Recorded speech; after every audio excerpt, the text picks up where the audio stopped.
So this is the beginning of chores. I've been sitting and journaling and enjoying my coffee and the fire, and at a certain point the dogs decide that they should stop being relaxed and we should all go outside, please. Okay, we'll go outside. Well, you guys ready?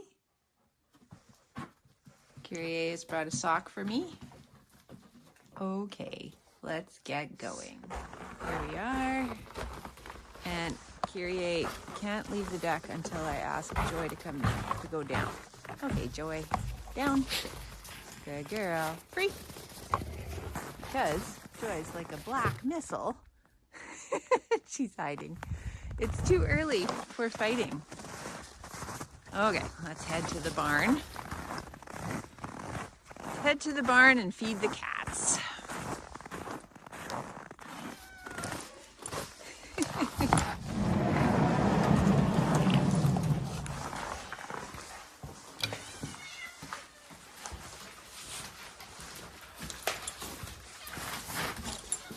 Okay, girls. There you go. I don't know why Joy loves cats so much, but she's very, very excited about them. Okay, today is a very warm day. Actually, the temperature has flip-flopped, and so I am not going to bring the horses into the barn, as lovely as it is. I am instead going to feed them out here, which will give me a lot more time to do other things today, which I need to do.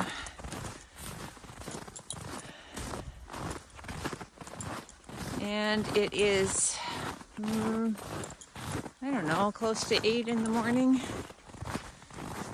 And very, very dark. We're almost at the shortest day of the year.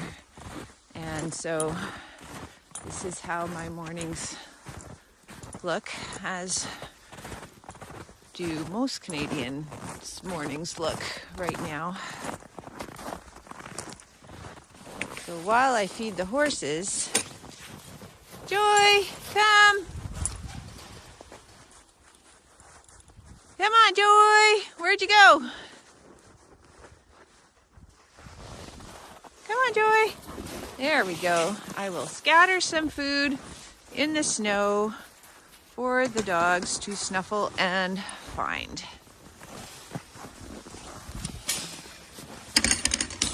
And let's see our lovely ladies here. Eclipse is the boss mare when it comes to food, and so the other two are hanging back and waiting for me to feed her, because then she'll settle down. So I have to pause this while I do this two-handed stuff. So there are the horses, all happy with their reflective eyes, and the dogs are waiting, and let's head out. Okay, we are entering the magic path. Across the road, which was a leash experience because there are people driving, but now I get to take them deep into the forest, and there is this particular sort of experience of night forest walking, which normally I have my headlight on my toque helping me, but now I'm using my video light, so I think you can see very much what I see. And we're in the forest, and so the snow is not quite so staticky on the screen, and you're gonna see the dogs bounding back and forth and looking for rabbits and squirrels and mice and everything else. I am so fortunate to live here where I can let them off leash for so much of their lives. Visiting the city, I'm always struck by how much I do like my life, even though it is on days that are not this cold or not this warm. It sometimes makes me complain. Anyway, I was thinking about chores, and the reason I wanted to bring you along on this walk, which is very much a routine, is I've been realizing how the reason that I kind of resist the tasks that I would put in with chores, hi Joy, such as vacuuming and cleaning bathrooms and cooking and all of the housewifely sorts of tasks, I've always thought of them in two ways. One of them is the job of a housewife, which I was, raised to do as my primary occupation in life, and which I spent, a ton of energy trying to escape. I disliked that role, and I really didn't want to inhabit it. At the same time, I respect women who can happily and cheerfully and, without hypocrisy, create a nice home for guests and for their family and for themselves. And so I've had this set of ambivalent feelings. But the other thing is that chores have seemed to me to be in the way of real life.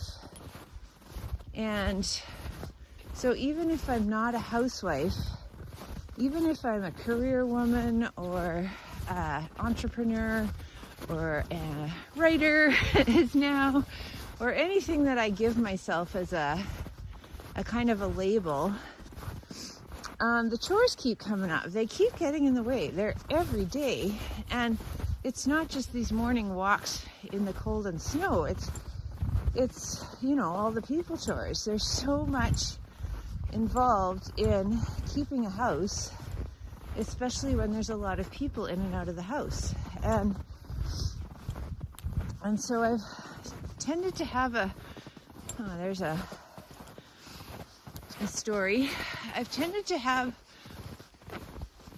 a love-hate relationship with my jobs that involve the drudgery of repetitive homemaking. And so a big part of my wrestling on Substack is with that tension of home is so important. We need to make homes. Homes take a lot of work in the real world.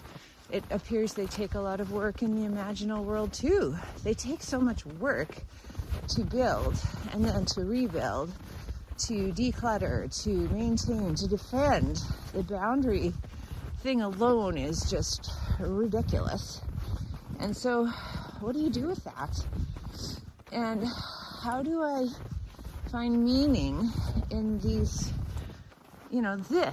this trudging through the dark and the snow?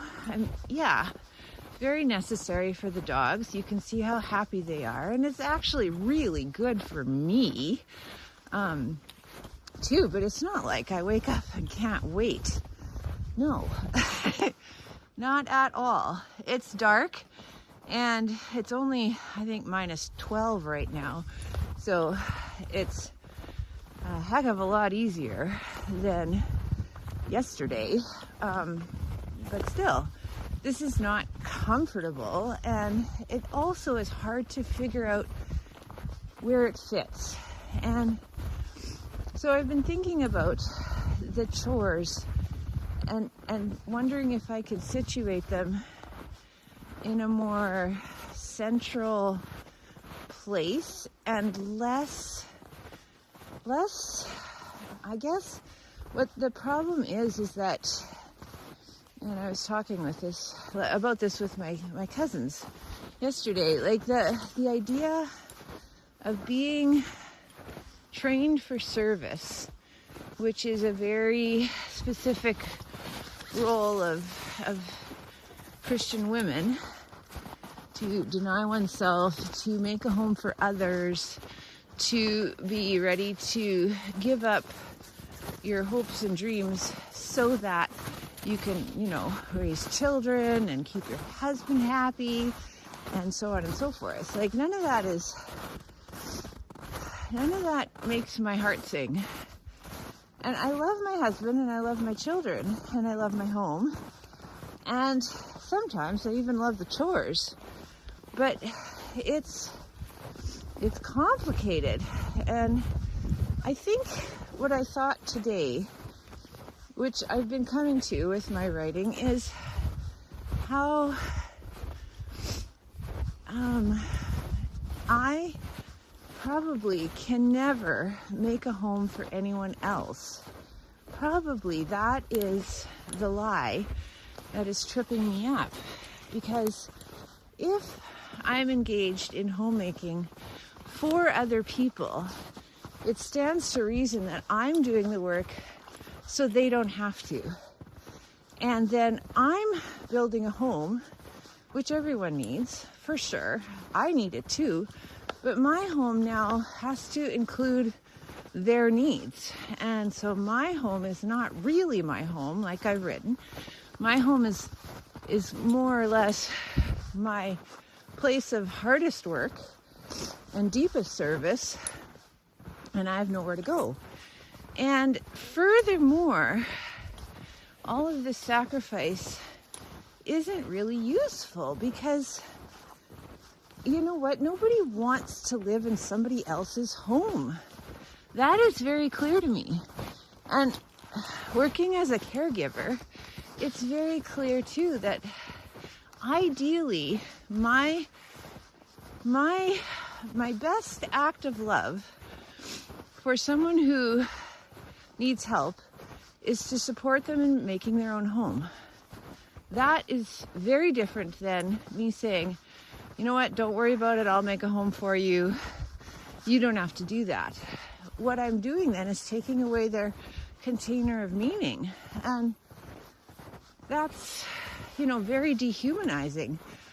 So I'm just flipping this around in my head and thinking, maybe all of us are supposed to create our own home. And maybe these chores are not for other people and animals and guests and all that. Maybe these chores are my choice for my home. My home requires this upkeep, and if I want to protect its meaning, I need to keep doing this work for me. And that totally changes my feelings about almost everything. And yes, I'm sharing my physical home with many other individuals, let's say, but it's their job also to create their own home. And it's very apparent to me that you can, let's say Christmas is coming and we create a Christmas experience for our families. If I take on the role of making Christmas special for everybody, that's offensive because I can't get in their heads. I don't know what's special to them. I can guess and I can try, but that shouldn't be my goal. I think my goal should be to make Christmas special for me and then to be adjacent to and alongside and safe to be with for the other people that I love. That would be excellent.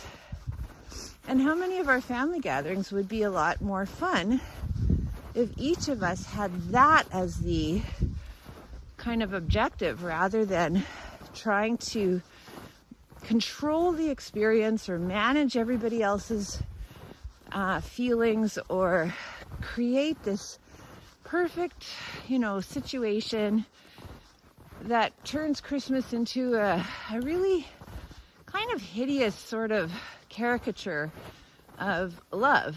It's kind of awful because love isn't like that. Love is something different, and I'm coming around to the idea that maybe this walk that I'm doing with my dogs is simply a walk with me. I'm sharing it with the dogs. Obviously, they're off leash, they're free, they're hopefully enjoying my company. I've set it up so that they feel that I am safe to come in and out from and check in with. And oh, this is very slippery. And I don't know if I'm gonna make it up this bank. Okay, glad you can't see me. So if I was to, just be my own home, be my own space, be my own safe base of support for my own soul, and therefore have safe guest spaces, safe public spaces, safe overflows of generosity available to other people, because I've taken care of myself well, and I always have my own home to come back to, imaginally, right? Because we all share physical space. I think that would be a lot more fun. And I think that the chores would have more, more meaning for me, and they would be less of a focus of subconscious resentment because I'm doing something for somebody else that they really should do for themselves. Yeah, I think that's it.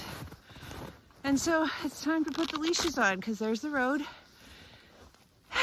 And I am out of breath. I hope you enjoyed this this lovely walk through the winter pre-dawn with my happy dogs. Okay, it's late enough that I can end the walk with you guys, and the dogs are back on leash, doing pretty well. I'm really working on the loose leash walking with 2 dogs, which is not as easy as it looks on TV, let me tell you. But anyway, I'm going to embrace today, which is going to be very full of very mundane housekeeping tasks, and I'm going to really try and cement in my head that these are for my own home and that's it. And other people are going to benefit from my work, but, and this is the important thing, other people need to do their own work. I am not doing work so that other people don't have to. I am doing work because everybody needs to do work, and this is my work. And somehow that just changes the whole flavor of cleaning bathrooms and cooking supper and doing chores and walking dogs, and generally continuing on with the tasks that make my home welcoming for me and for visitors. And so on that note, I gotta go put Blue Jay back with her herd because she's been eating her senior feed on her own there. And I hope you have a wonderful Wednesday, and that you feel able to work on your own home, share it, but also retreat to it. I guess that's where I'm going, and that's a much better place to be.